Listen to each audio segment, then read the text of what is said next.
आने वाली चुड़ैल। रात को अचानक राधिका मौसी को किचन से कुछ गिरने की आवाज आई। उन्होंने बाहर निकल के देखा तो किचन में उन्हें कोई सफेद साड़ी में दिखा। वो चीख पड़ी, हे भगवान, आलतू जला दू, आई बला को टाल दू, आलतू जला दू, आई बला को टाल दू। राधिका मौसी को चीखते सुनकर श्रवण बाहर आता है भागते हुए। अरे माँ, क्या हुआ? क्या देख लिया? दादी माँ आ गई क्या सपने में? अरे बेटा, रसोड़े में देख तो कौन है? श्रवण रसोड़ी में झांक कर देखता है और उसे कोई नहीं दिखता अंदर। अब रसोड़ी में तो कोई नहीं है माँ। कोई सफेद साड़ी में नहीं है क्या? नहीं माँ, कोई भी नहीं है। चिल्लम चिल्ली की आवाज सुनकर काजल भी वहां आ जाती है। अब क्या हो गया माँ जी? अरे बेटा, रसोड़ी में एक चुड़ैल थी सफेद साड़ी में। अरे क्या कर रही थी वो अंदर? अरे बताया नहीं, कल आएगा तो पूछ लूंगी। चुड़ैल जी, आपका क्या प्लान है? माँ जी, रात बहुत हो गई है, आपने कोई बुरा सपना देखा होगा, चलिए सो जाइए। राधिका मौसी सोने तो चली जाती है पर उनको रात भर नींद ही नहीं आती।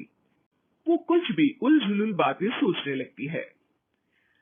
कहीं चुड़ैल की वजह से तो घर में टेंशन नहीं हो रहा, कहीं उसी की वजह से तो वो दादी नहीं बन पा रही। सुबह जब राधिका मौसी रसोई में छानबीन करती है तो पाती है कि नींबू का अचार गायब है। चुड़ैल नींबू का अचार ले गई? मुझे तो ठीक नहीं लग रहा कुछ। चुड़ैल को भी पता है कि जिंदगी का असली मजा तो खट्टे में ही है। राधिका मौसी झट से श्रवण को फोन कर देती है। बेटा, मुझे समस्या समझ में आ गई है, हमें एक तांत्रिक की जरूरत है। अरे क्या बोल रही हो माँ, तांत्रिक की क्या जरूरत है? आप पूजा पाठ तो कर ही रही हो ना। आलतू जलालतू मंत्र सारे फालतू जैसे कुछ मंत्र पढ़ो, चली जाएगी अपने आप चुड़ैल। अरे नहीं बेटा, कभी चुड़ैल को कम नहीं समझते। अरे तुझे पता भी नहीं चलेगा कि कभी वो छल करके काजल की जगह घर की बहू खुद बन जाएगी। क्या माँ, कुछ भी बोल रही हो? कहाँ काजल और कहाँ चुड़ैल? वैसे एक बात बताओ, काजल को अगर गाने के लिए बोल देना तो चुड़ैल काजल की आवाज सुनकर घर तो क्या, घर भी लोग छोड़कर चली जाएगी। तुम ना पढ़े लिखे बच्चे हर चीज को मजाक समझते हो। तुम रहने दो, मैं खुद ही तांत्रिक को बुला लेती हूँ। अच्छा सुन, शाम को इमली लेके आना। क्या है कि चटनी खाए बहुत दिन हो गए है ना? नहीं माँ, इमली तांत्रिक से ही मंगवा लो ना, आटा वगैरह भी उसी से पिसवा लेना। देखो मुझे काम करना है।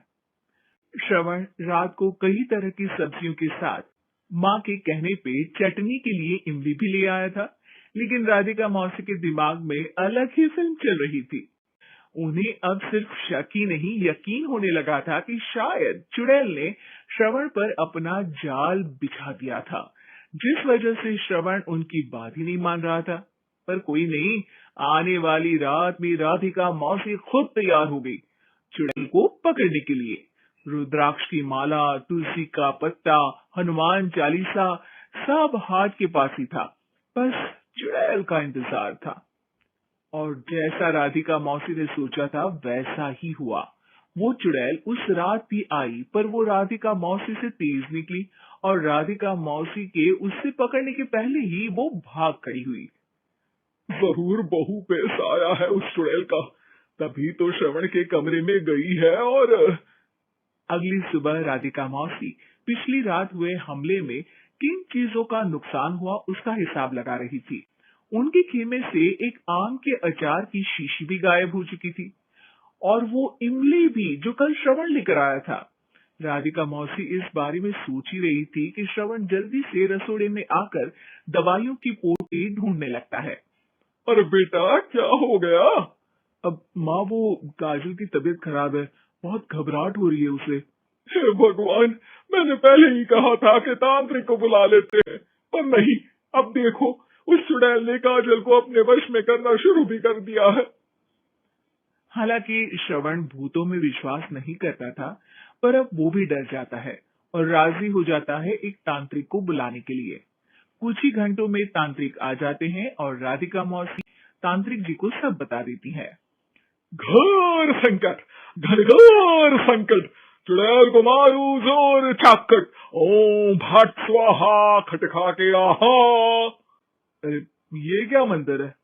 मेरे खुद के ओरिजिनल मंत्र है, कल रात को ही लिखे हैं, अच्छे लगे तो दाद चाहूंगा।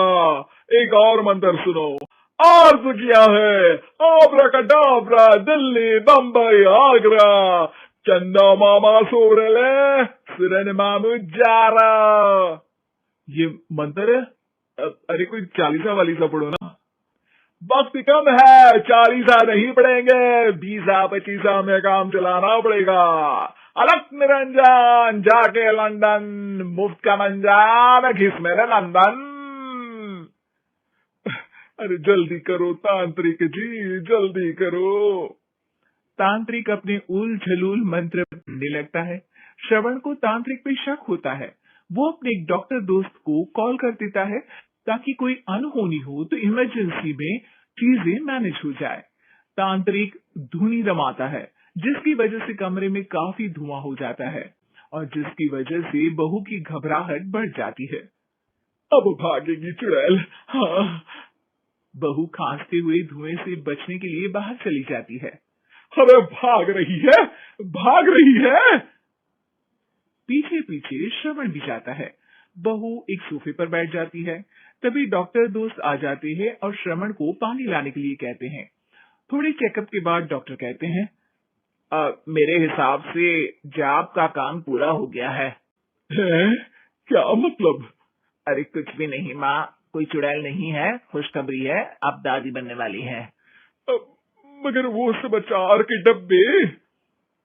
श्रवण दोनों अचार के डब्बे अपनी माँ को दिखाता है जो कि उनके बिस्तर के नीचे छुपे हुए थे। आपने सही बोला था माँ, वो चुड़ैल काजल ही थी जो खट्टा खा रही थी। हमें कल ही पता चला, पर हमने आपको ये तांत्रिक वाला काम करने दिया ताकि आपको भरोसा हो जाए कि भूत वगैरह कुछ होता ही नहीं। अच्छा अच्छा, ये तो बड़ी खुशी की बात है, पर बेटा मुझे एक झाड़ू तो ला दे। क्यों माँ? ये तांत्रिक का भूत उतारती हूँ मैं। अब तांत्रिक राधा मौसी के डर से घर से भाग निकलता है और राधा मौसी उसके पीछे भागती है। अरे संकट ये घनघोर है, तांत्रिक मुआ